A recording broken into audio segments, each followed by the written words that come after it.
This is Josh here from Inside Wrestling Truth, and today's guest is Micas Silva. How you doing today, Micas? Good, man. How you doing? Thanks pretty for good, having pretty me.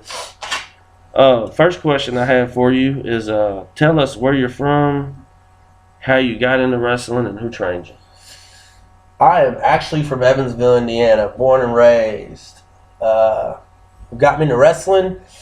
Actually, a buddy of mine, his name is Jared Sullivan. Jared actually was a long friend of mine since 6th grade. We went to an indie show for a while.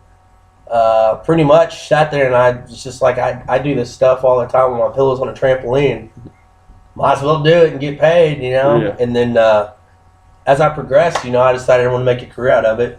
As far as the training situation goes, I actually got a multiple of guys that actually got a hold of me, which that's definitely a good thing because you get the best of both worlds. The guy that originally trained me was Rowdy Red. Had a guy named Punisher. Had another guy named Evan Acid. Had Steve Kern, Norman Smiley, Billy Kidman, Tom Pritchard. Wow. I've also had Chase Stevens. There's a lot of guys that's really got their hands. I also had a guy named Chris Thomas, Jason Briley. Like, I can go on and on. I mean, there was a lot of guys that was able to help me pay my way. What guys did you follow growing up as a kid? As a kid, following up, are we talking about wrestling or are we just talking about in general? Okay, and wrestling-wise, I was a Heartbreak Kid guy, man. I was a diehard DX fan. I can't tell you how many times I got suspended for telling teachers suck it, but didn't know what that really meant back then. But I really followed him for the most part. Definitely followed The Rock as well. Been really big, huge fans of those guys. What titles have you held in your career so far? Practically almost in any company I've ever worked for, I've held every major title for the most part. I mean, there could have been a couple shows that I've not held anything, but I wasn't there long enough to be able to really establish. But for the most part, I've established most of the companies I've worked for. I've run every major title. What's been your favorite company to work for? Oh, CCW for sure. Born and raised, they gave me every opportunity. I mean, I can go on and listen stuff from Jay Grunge to, I mean, the Acker family, like Alistair, like everybody, man. When no other company, believe it or not, wanted to give me a shot when I first broke off in this business, they were the ones that picked up the pieces and molded me to who I am. Who are some guys in the business you can call friends? That's a long list. Honestly, I think if I could really express a lot, man, God, this is a long. Nick Dinsmore definitely has been a really huge asset. He's been there since day one.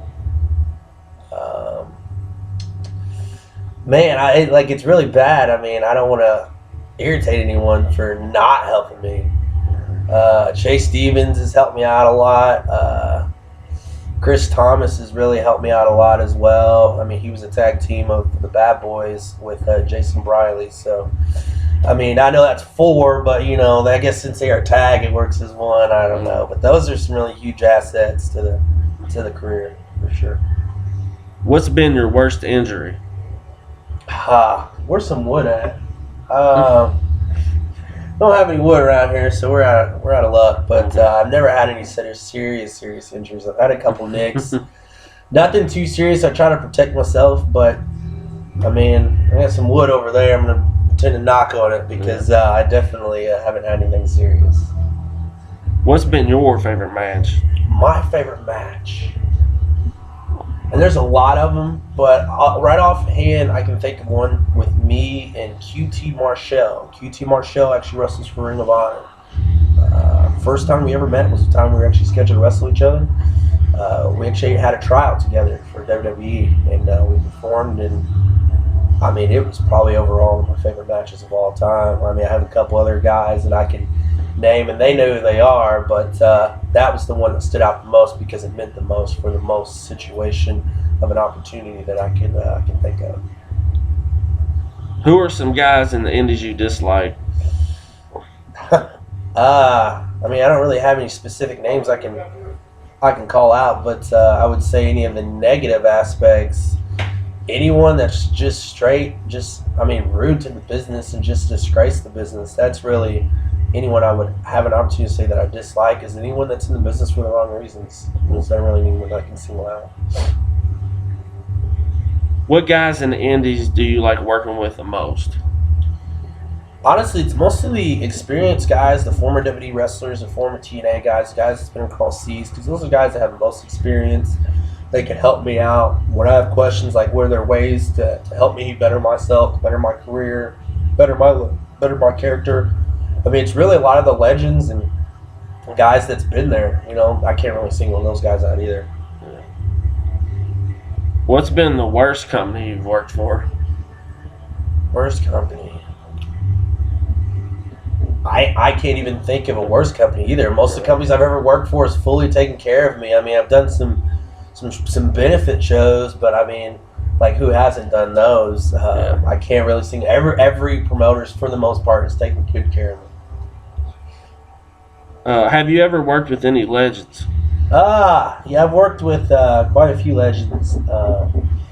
PG-13, I mean, Nick Dinsmore, Hurricane Helms, Zach Gowen. I mean, dude, the list is it's long, but probably my most favorite's got to be Tracy Smothers.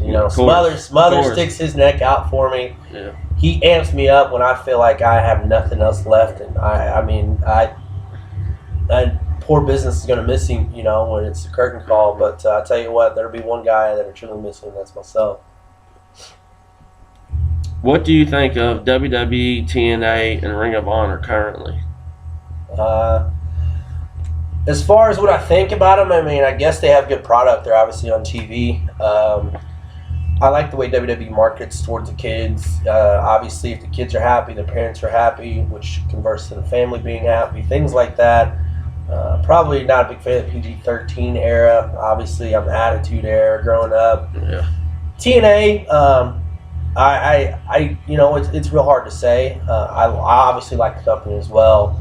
The market, I think there's a couple adjustments that need to be done. It's obviously not my opinion because obviously I am who I am. If I was on TV, it wouldn't matter. But I think the next 15 years, I think people have a different outlook on TNA and say how much better they are. As far as Ring of Honor, man, I wish they were a bigger market because it seems like all the talent that they ever produced, WWE and TNA is just picking after. They grab them.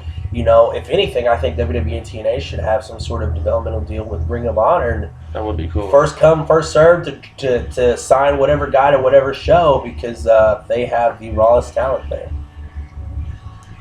What guys from WWE or TNA would you like to work with?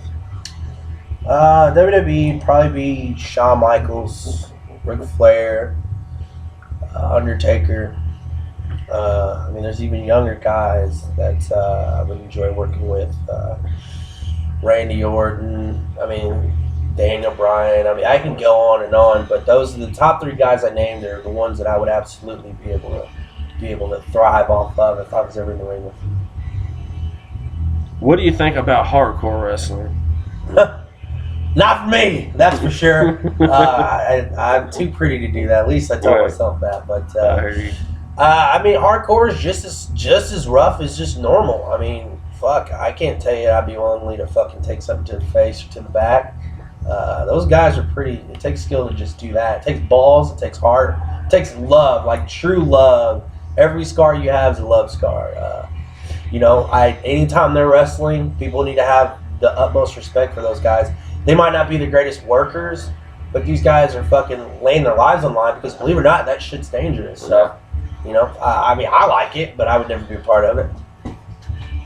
What's the most heat you've ever received from a crowd? Most heat I received, punched a guy in the face.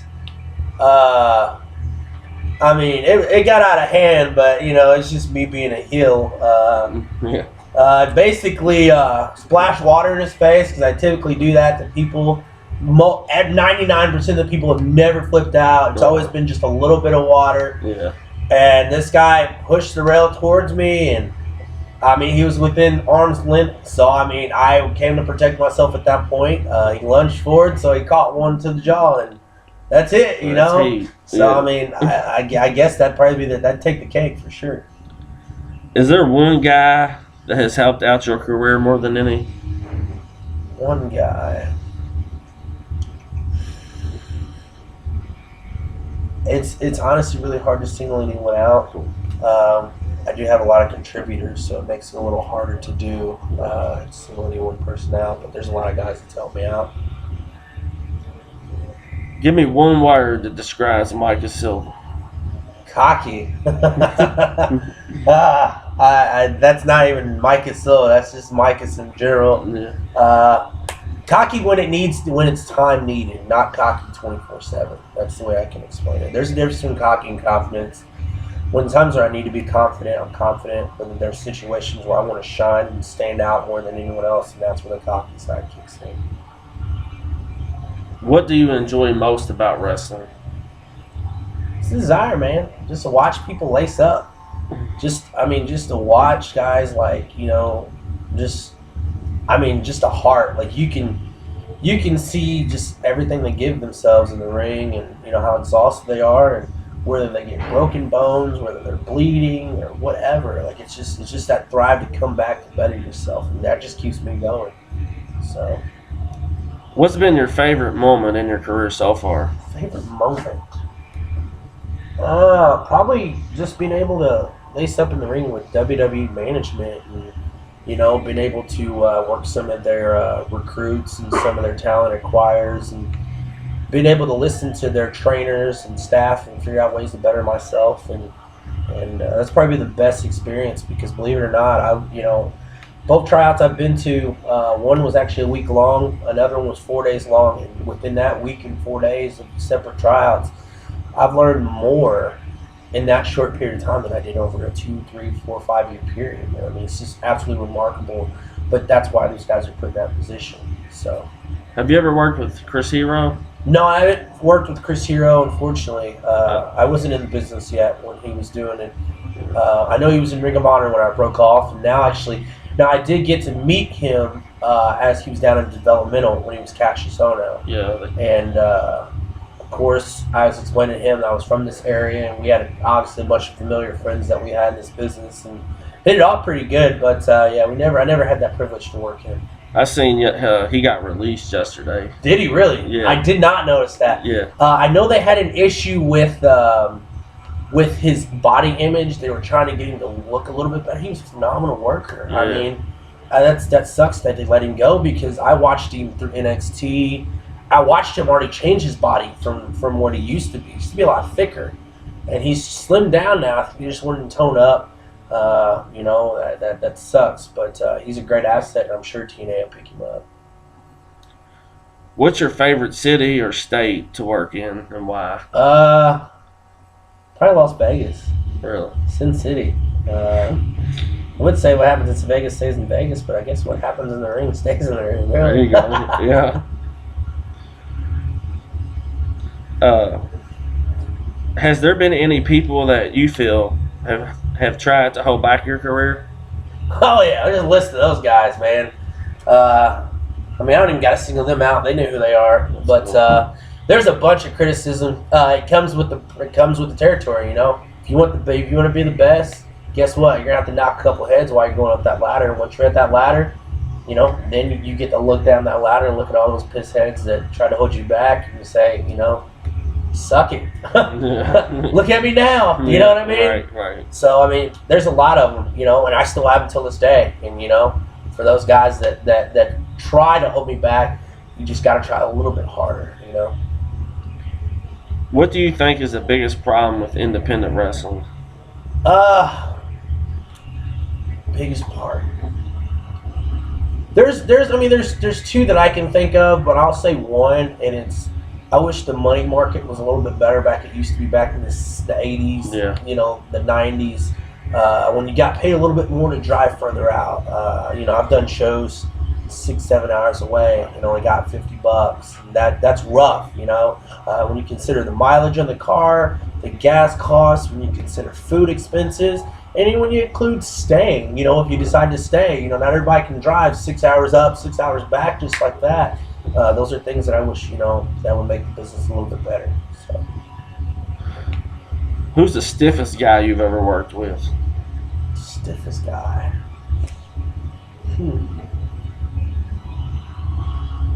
Probably Brandon Espinosa.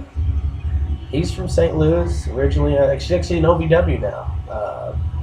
He's probably the stiffest guy, and it wasn't even really stiff. It was just he's like a guy like I am. When you work TV, when you work in front of fans, you gotta land in. You know, I'm not trying to kill you.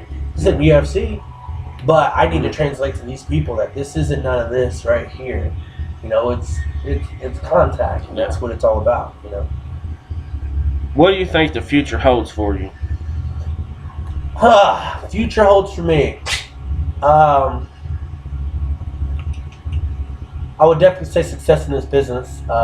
I would definitely even say even a potential developmental deal. I mean, I feel like I'm closer and closer every day. I'm still young, and I fully understand that.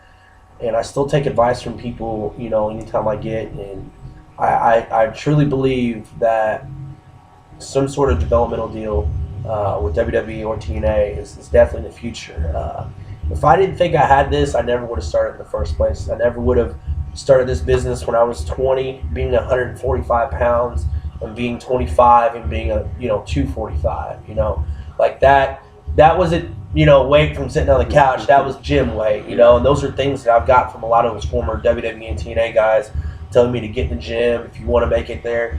All this isn't for show. This is to make it in the business. And if it's not making it in the business, I guess I'm taking my ass back to school. You know what I mean? So. Well, Micas, I appreciate you coming on and doing this interview for me. I really do appreciate it. Sure.